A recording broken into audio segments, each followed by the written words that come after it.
নমস্কার, রান্নাঘরে মহারানীতে তোমাদের সবাইকে স্বাগত। আজকে দেখাবো নতুন আলু দিয়ে সম্পূর্ণ নিরামিষ কিন্তু আলুর দম। নতুন আলু এখন বাজারে পুরো পুরো ছেয়ে গেছে নতুন আলুতে। চলো, নতুন আলু সেদ্ধ করে রেখেছি আর নিয়ে নিয়েছি কড়াইশুঁটি। এখন কড়াইশুঁটি যাদের দেবে তাতেই কিন্তু খেতে সবজির টেস্ট ভিন্ন, পুরো আলাদা রকম লাগছে, এত সুন্দর লাগে কড়াইশুঁটির টেস্টটা।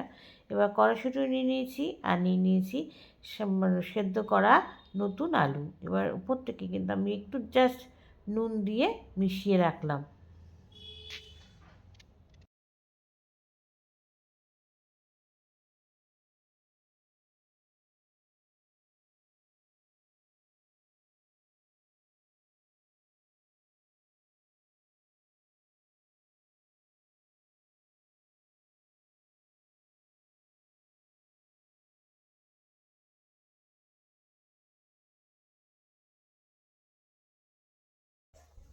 এরপরে দিয়ে দেবো এখানে আমচুর পাউডার। আমচুর পাউডার মানে এখানে যেহেতু কাঁচা আমে বেশ সুন্দর একটা টক ফ্লেভারটা খুব সুন্দর আসে, আর কাঁচা আমের একটা গন্ধও আছে, আর রান্নাটা তো বেশ টক টক হবে। দিয়ে দিয়েছি আমচুর পাউডার, তার সাথে দিয়ে দিয়েছি আদাটা কিন্তু আমি কিশনিতে করে নিয়েছি, ব্যাস আর কিচ্ছু দেবো না। এবার এটাকে কিন্তু খুব ভালো করে জল দিয়ে আগে একটা বেশ সুন্দর থকথকে একটা ঘন থকথকে মশলার পেস্ট আমি তৈরি করে রাখলাম। এবার আমি গ্যাসে কড়াই বসিয়ে দিয়েছি, তার মধ্যে কিন্তু দিয়ে দিয়েছি সর্ষের তেল। রান্নাটা যেহেতু সর্ষের তেলে করবো তাই সর্ষের তেল দিয়ে দিয়েছি। সর্ষের তেলটা গরম হয়ে গেছে। এবার এখানে প্রথমে দিয়ে দেবো ফোড়ন। ফোড়নের জন্য দেখো আমি প্রথমে দিয়ে দিচ্ছি এখানে গোটা গরম মশলা। গোটা গরম মশলার মধ্যে আছে এলাচ আর লবঙ্গ, দারচিনি দিয়ে দিয়েছি। এবার দিয়ে দিচ্ছি জিরে। আচ্ছা, এবার দিচ্ছি এখানে দেখো শুকনো লঙ্কা আর তেজপাতা, মানে মানে ফোড়নে যা যা লাগে সেগুলো কিন্তু সব দিয়ে দিয়েছি। এবার দিয়ে দিচ্ছি তেজপাতা আর শুকনো লঙ্কা। এবার শুকনো লঙ্কা দেওয়ার পরে এখানে একটু হিং দিয়ে দিচ্ছি ফোড়নে। ব্যাস কড়াইতে এবার কিন্তু ফোড়নটা হয়ে গেছে, বেশ সুন্দর একটা গন্ধ ছেড়ে দিয়েছি। এবার দিয়ে দিচ্ছি কড়াইয়ের মধ্যে হলুদ। হলুদটাকে কিন্তু আগে মশলার সাথে ভালো করে মিশিয়ে নেব। তার সাথে দিয়ে দিচ্ছি কাশ্মীরি লাল লঙ্কার গুঁড়ো। দুটোকে কিন্তু তেলের মধ্যে দিয়েছি, দিয়ে এটাকে কিন্তু তেলের সাথে খুব ভালো করে আগে মিশিয়ে নেব।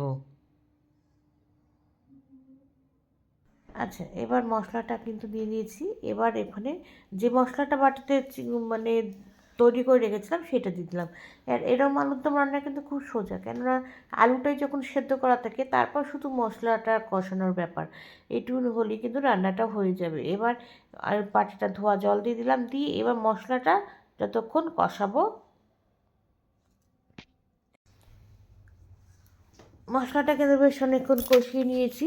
এবার কিন্তু এখানে আমি একটু টমেটো 2 চামচের মতন টমেটো সস দিয়েছি। যেহেতু আমি টমেটোটা রান্নায় ব্যবহার করিনি, আমচুর পাউডার দিয়েছি, সেজন্য কিন্তু আমি আর টমেটো ব্যবহার করিনি। তাই এখানে একটুখানি কালারের জন্য কিন্তু আমি দিয়ে দিয়েছি টমেটো সস, 2 চামচের মতো দিয়ে দিয়েছি টমেটো সস। চলো এবার এটাকে আবার ভালো করে মশলার সাথে কিন্তু মিশিয়ে নেব। আর দিয়ে দিচ্ছি ওপর থেকে 3টে কাঁচা লঙ্কা, এটা হচ্ছে স্বাদের জন্য দিয়েছি। আচ্ছা, এবার দেখো মশলাটা তো অনেকক্ষণ কষিয়েছি, এবার দিয়ে দিয়েছি কড়াইশুঁটি। যেহেতু এখন টাটকা কড়াইশুঁটি বেশিক্ষণ লাগে না সেদ্ধ হতে, তাই কিন্তু পরের দিকে দিয়েছি।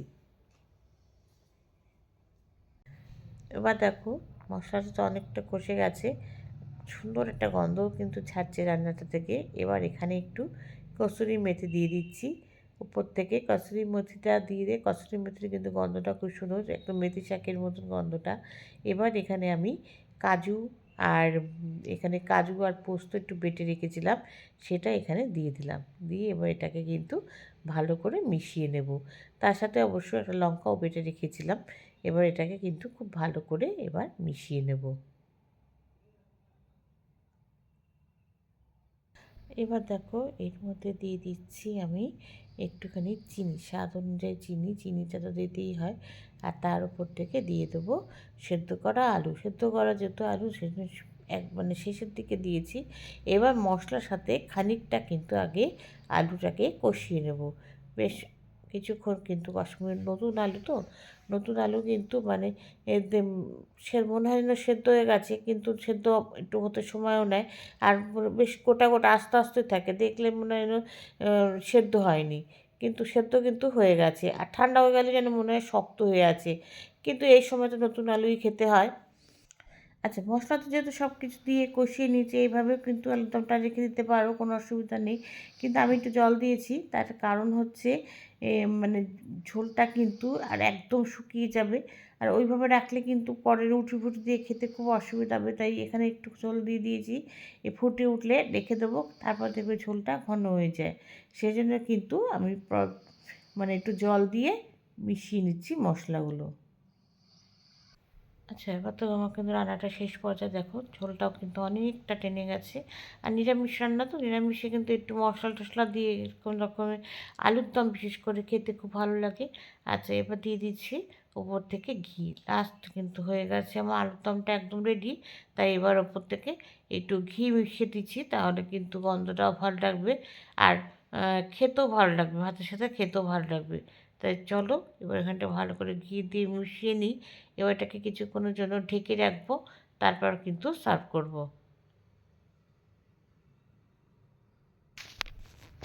আচ্ছা, ও কিন্তু আলুর দমটা একদম হয়ে গেছে, সুন্দর দেখতেও দারুণ হয়েছে। আর নিরামিষে এরকম আলুর দম হলে কিন্তু আর কিচ্ছু লাগে না, আর নতুন আলু দিয়ে কিন্তু আলুর দম খাওয়া যায়। তোমরা কিন্তু এবার বাড়িতে বানিয়ে খেয়েও আমাকে জানিও লাইক কমেন্টস আর শেয়ারের মাধ্যমে। তোমরা যারা আমার চ্যানেলটাকে সাবস্ক্রাইব করে আমার সঙ্গে রয়েছো, তাদের জন্য রয়েছে অসংখ্য অসংখ্য ধন্যবাদ। আর যারা করোনি তারা প্লিজ চ্যানেলটাকে সাবস্ক্রাইব করে আমার সঙ্গে থেকো। তোমরা সবাই সুস্থ থেকো, সাবধানে থেকো, ভালো থেকো। চলি, টাটা। দেখা হচ্ছে পরবর্তী নতুন কোনো রেসিপিতে তোমাদের সঙ্গে।